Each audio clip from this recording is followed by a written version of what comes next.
What's up, everyone? I'm Jake. I'm gonna do that one more time.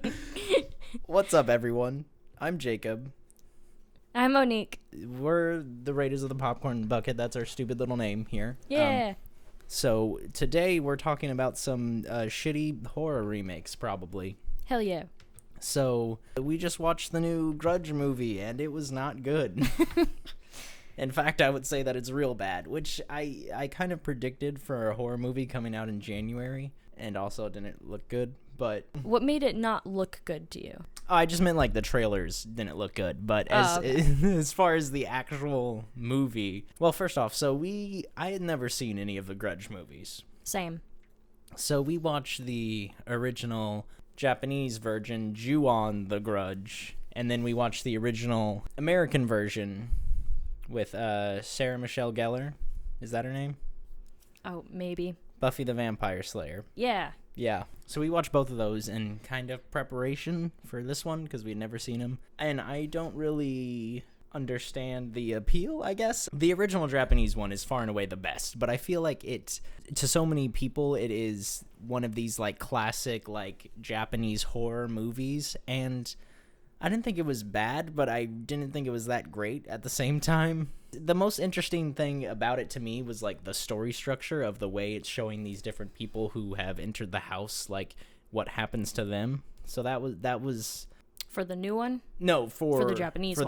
For the original. Because it really covers a kind of a wide group of people. Like you have the family who was living there, obviously, and the social worker who, you know, gets involved, who's basically the main character, and then it carries over to the police who are investigating the case, this teenage girl who had entered the house with her friends. It goes through a wide swath of people there and all their different little stories, and that's, you know, it was an interesting idea. Yeah.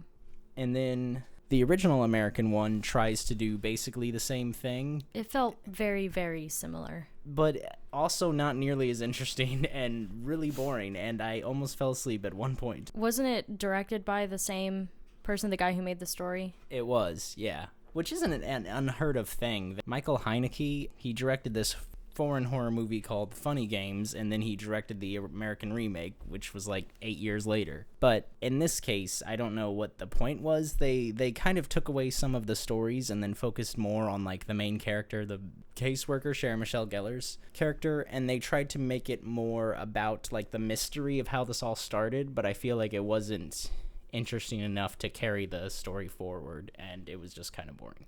Yeah, I kind of wonder if that says something about I guess how different cultures perceive scary. I don't know if maybe that has something to do with just the little, like the shift between the Japanese and the American version, the older American version. Because I feel like they focused on different things as far as the story goes. Like, I feel like the American one focused a bit more on the jump, the scare, you know, like the really suddenness of it. But the Japanese one was more about the story and just like the kind of like gore horror of it, if that makes any sense. There were some jump scary-ish type moments in the original Japanese one, though. Like it wasn't to the extent as you like this new one that we just saw, but oh no, they definitely tried to implement that. So yeah, the new Grudge movie, Grudge 2020, if you're searching for it, you don't want to get confused, you know? This is like basically a sequel spin-off to the original American one, because they show in like the very first scene, it's like the same house in Japan, and some caseworker who I guess we're meant to believe is the one who started there before the one who starts before the Sarah Michelle Gellar one. You know what I mean? Because in the timeline, it's like kind of weird. And it's a little strange because they sent her in because, was it because the first one left, or because they hadn't heard from They hadn't heard from her, and okay. later we find out, you know, she's dead. Of course. So I guess this is the one who was there before her. I don't know. Yeah. Anyway, she was in the house, and she's just decided she's gonna go back to America. She's already seen things, so she flies home to be with her family, and of course the curse follows her there, and now the curse is in her house, and everyone who comes into contact with her house is now going to die. In the original movies, the rules were just if you step foot in the original cursed house, then you die. and it didn't really affect anyone else who didn't step foot in the house, right? That's pretty much what we got from it. Yeah. And now it's just like a new curse was born whenever she went to this new house. It's very weird. I don't know. The bulk of the movie takes place like 2 years after she has returned home. And several people have already died, and now there's a new case where they find a body, and they're like, oh my god, and our main character has just moved here, so she's discovering all this for the first time, and her new partner had worked on the original case and doesn't really want to talk about it because his old she's a partner... cop. Oh, yeah. But her new partner doesn't really want to talk about it because his old partner went crazy, and we see that he ended up shooting himself. He botched his suicide job. Like, if you're a cop, you'd think you'd be able to properly kill yourself with a gun, right? You would think. I don't know if it was the grudge making him do it or him just trying to stop the madness himself. I don't know if that has anything to do with the execution of it. I mean, he definitely shot himself in the face regardless. Yeah.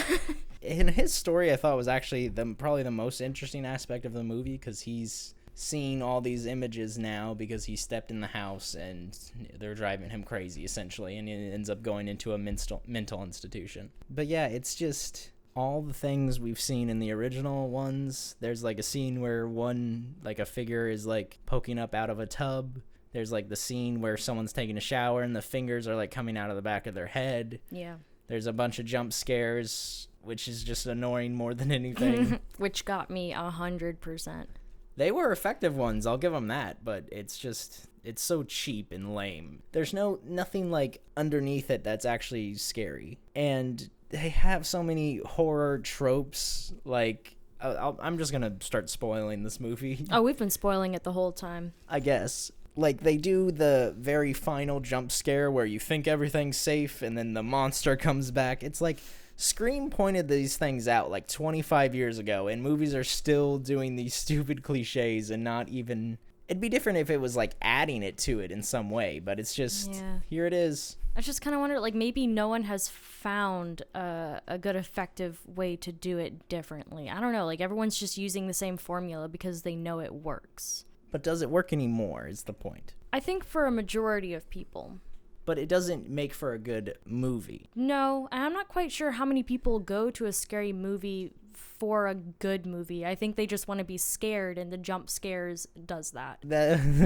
We don't necessarily have the data to back that up, but I don't know. I know a good amount of people who want to see quality horror movies and aren't just trying to be scared. Well, I don't know too many people. So. I know. I mean, I can see the two different kinds of people in that argument, but there's no reason you can't both be scared and have a good movie. You don't have to sacrifice the scariness for the movie to be good. You know what I mean? Oh, no, that's not what I'm saying. I just don't think anyone's found a good way to have that yet. At least since they're all still using the same, I mean, there are still good horror movies. Made recently? Yeah. Like? Okay, well, now you can't just put me on the spot. I mean, I mean, this year was a little disappointing, but I think since Grudge is the only thing that's come out so far. Shit, I'm still in 2019. I'll be honest with you. I was still thinking about 2019 when I said that. I can't think of really any great examples from 2019, but in the past few years, we've had movies like Hereditary. Yeah, that was good. I don't know. It's just strange. Like The Witch. I would put The Witch up there. Well, I haven't seen that, but yeah. I just feel like your definition of good is a little bit different from mine. Because as much as I like a good story, I'm going to be scared, and if they do that, I'm good. No, I understand, but my point is, was it The Nun? They can do both things. Man, can't wait for The Nun 2, right? Yeah. They can do both things, is what I'm saying. The new Halloween movie that came out in 2018, I know you haven't seen that either. That was good. Oh, yeah, I didn't watch get it to see that. I don't think I've seen the original. Don't worry, we'll watch all of them. Cool. So, okay, the other thing about this movie is that it's just crap. It literally looks like shit. Like, there is just this brown colorization on every single image that just makes it look bad. And I guess they thought this would be scary. But I have to imagine that someone had to have watched this and just thinks this looks terrible. I don't know if all the footage they shot on location was like so bad that this was their way to try to fix it, but my God, it was... Do you think it would have been better if it was in black and white? I mean, I don't know. It couldn't have been worse. I'll tell you that much. And also, none of the characters are interesting. There's literally a scene where, the cop who's new to the town is, like, talking to the partner, and the partner's like, oh, how do you like it so far? And she's like, it's definitely different. Different how? Different from what? We literally know nothing about you. We know nothing about this character, and we're giving no reason to care when these people inevitably start dying. Yeah, like, the only information they give is about her late husband. Like, I'm not quite sure, like, it's a reason. He had, like, cancer or something. Yeah, sure, like, it's a reason to move, but I kind of wonder, like, why they would choose that as the only information they provide for the background. And then there's this whole side plot of, like, John Cho, who plays, like, the realtor, and of course, he ends up entering the cursed house, and his wife is pregnant, but the baby might have a disease, and she's like, oh, do I even want a baby? And I'm like, I don't care about any of this. Yeah, I think they did decide together that they didn't want the baby, and he took care of that for them. No, they... Yeah, at the end, she's like, oh, I want the baby. It's like, oh, this is going to end well. Yeah, it was just not good. It was real bad. It was not a good time. They were putting in a lot of, like, I don't know, personal information for each couple, each different story, I guess, to get you a bit more attached, but, like, of all of them. So we have... They didn't put any personal information into the main character's story. Oh, that's right, not the main characters, no, but we'll go into the realtor couple and the old couple. Yeah, there's an old couple in the house. That was actually really interesting. I disagree. Well, they were, like, embracing the grudge and the curse. Sure. Yeah, there's the old guy who's, like, likes that it's haunted because it gives them hope that, there's something more after they die. Well, yeah, because he's trying to kill his wife because she's, like, going into, I don't know, insanity. Yeah. And he's hoping that if she dies, and he's there, she'll be there with him. Yeah. But that's also, like, he wants to make it sound, like, hopeful, and that also just kind of adds to the weird tone of this movie more than anything, I think. Yeah, I think they're trying to show, like, maybe different approaches to it, but, I mean, he died anyways, so... I don't think The Grudge is the format by which to make some grand theories about life. Ah, yes. The Grudge. Keeps you here forever. Just whenever you die, make sure you have a grudge. That was the... Okay, so that's the other thing. You reminded me of something I wanted to say. I don't believe in ghosts, generally. And this is one of the reasons why, right? Because it's always, like, some evil, murdered spirit who's, like, pissed off, you know what I mean? Yeah. I mean, people have been murdered in all parts of the globe, right? I feel like if ghosts were real, we'd have vengeful spirits just, like, everywhere, just, like, mulling about, like, fucking people up. The other thing about this movie is that out of all the 3 Grudge movies we watched, this is the one in which the ghosts are most, like, playing with people. Like, they're just like, watch, I'm just gonna fuck with this person's head. I'm just gonna jump scare them, make them see a creepy image, and then go away for a while. Scare them for months until they're crazy. What is the point of that? What is the point of that? What is their goal? Do they not just want to kill people because they stepped in the house? It is kind of inconsistent. It's like with the It movies, right? Like, Pennywise wants to kind of, like, scare them because that's how he, like, feeds off their fear, you know what I mean? Why is this curse just, like, fucking with them? And we didn't see it do it in any of the other movies. No, the other ones are pretty straightforward. Like turning the lights off on them, and then there's a scene where she thinks she sees someone on the camera, but it's not actually there. Like, what's the point of all this? Just kill the person. This is stupid. Yeah, there were so many times that they have the opportunity and they cut it off, like, at the last second. Something just so happens to interfere, but I feel like they definitely could have killed them, like, yeah, they seem to be pretty fucking powerful, is the point.